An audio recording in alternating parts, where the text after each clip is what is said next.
嗱，跟住落嚟啦，呢位我哋係橫跨呢個音樂界同埋呢個電影界嘅一位多才多藝嘅張天賦先生。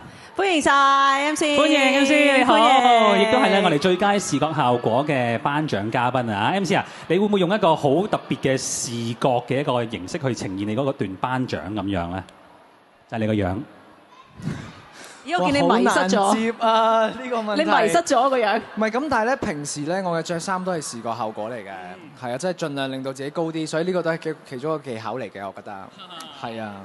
係，但係反而我想問下咧，即係平時唱歌就成日都聽你唱歌啦，但係見你近年咧都係參與多咗電影㗎嘛。係。咁其實會唔會都想？咦，都係嚟緊可能想拍多啲電影啊，定還是都係主力返唱歌啊？點樣平衡咧兩者？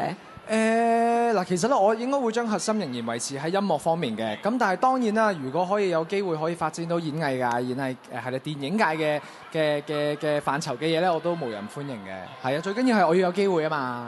係。放心，有好多機會等緊你嘅。今晚特別多機會啊！係啦，冇錯。喂，歌舞電影搞唔搞得掂咧？歌舞電影係冇問題嘅，因為有轉接啊，有嗰啲嘢噶嘛，一定冇問題，我唔擔心嘅。係啊。